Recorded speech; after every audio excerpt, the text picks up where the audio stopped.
Gunawan, tim kuasa hukum Komjen Budi Gunawan menghadirkan 4 saksi ahli.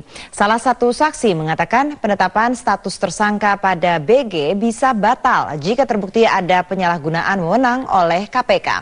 Hari ini tim kuasa hukum BG menghadirkan 4 saksi ahli, yaitu pakar hukum Romli Atmasasmita, IGD Panca Astawa, Khairul Huda, dan Margarito Komis. Romli Atmasasmita yang merupakan mantan Dirjen Hukum Administrasi Kemenkumham menyatakan penetapan status tersangka pada Budi Gunawan bisa tidak sah karena pimpinan KPK kurang dari 5 orang.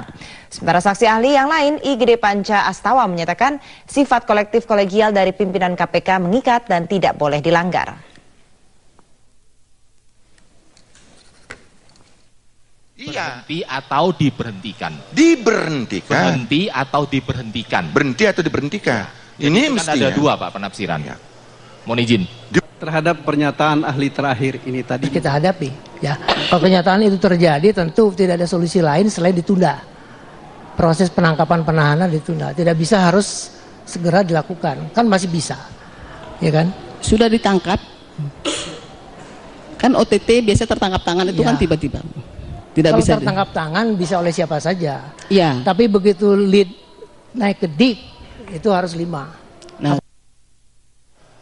Karena ini kaidah, karena itu norma yang mengharuskan 5, tidak boleh kurang. Kurang dari itu ya tentu membawa konsekuensi hukum. Perlu saya jawab?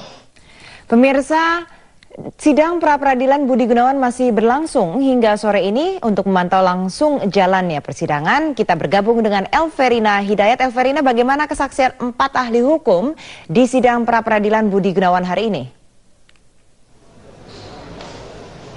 Satu persatu saksi ahli memberikan keterangan di muka persidangan pra-peradilan yang diajukan oleh Komjen Pol Budi Gunawan di Pengadilan Negeri Jakarta Selatan hari ini. Sidang sendiri dimulai pukul 9:20 waktu Indonesia Barat dan dimulai dengan mendengarkan kesaksian dan juga keterangan dari saksi ahli hukum administrasi Romli Atmasasmita, dan yang kedua dilanjutkan oleh saksi ahli hukum administrasi IGD Panca.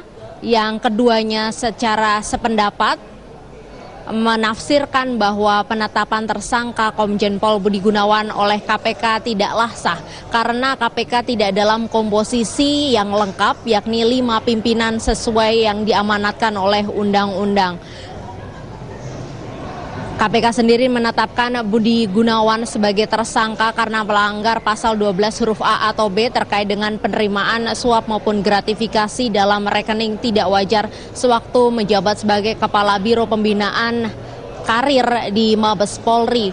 Dan hal tersebut mendapatkan kritikan dari kuasa hukum KPK, Katarina Girsang, yang menyebutkan bahwa dalam Undang-Undang KPK sendiri tidak dijelaskan secara spesifik apabila pimpinan KPK diwajibkan harus 5 orang. Kemudian sidang dilanjutkan dengan mendengarkan keterangan saksi ahli yang ketiga, yakni pakar hukum tata negara Margarito Komis, yang secara singkat menjelaskan sistem tata negara yang ada di Indonesia, bahwa Indonesia ini menganut hukum atau negara hukum sesuai dengan pasal 1 ayat 3 undang-undang, bahwa tidak ada yang bisa melakukan tindakan ataupun perbuatan di luar konstitusi. Untuk itu Presiden, apabila Dewan Perwakilan Rakyat sudah meniatkan dan juga sudah menyetujui calon tunggal Kapolri, maka Presiden tidak memiliki kewenangan untuk menolak bahkan menggunakan hak prerogatifnya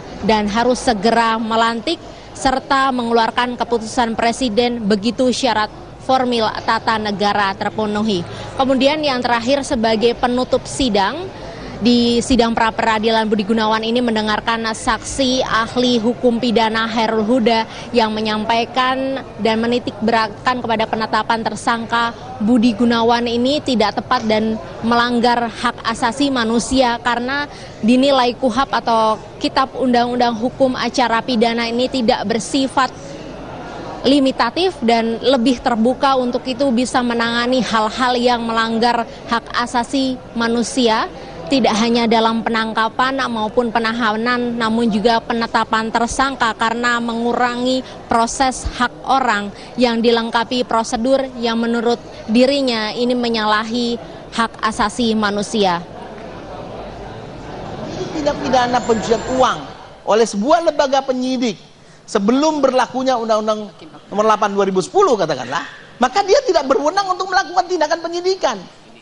Yang memanggilnya tidak sah, mengumpulkan bukti dalam melakukan penyitaan dokumen tidak sah, memeriksa saksi tidak sah, menetapkan tersangka tidak sah karena tidak punya dasar kewenangan. Bagaimana tidak berwenang? Perbedaan kita semua ini kan soal kewenangan. Pak Hakim yang terhormat, yang mulia mempunyai kewenangan, makanya dia berbeda dengan saya. Saya sebagai ahli hanya menjelaskan secara hukum, tidak punya kewenangan. Kan begitu. Jadi yang membedakan satu dengan lain di dalam hukum adalah soal kewenangan. Jadi kalau tidak ada kewenangan, dia merupakan parameter utama untuk mengatakan suatu tindakan tidak sah.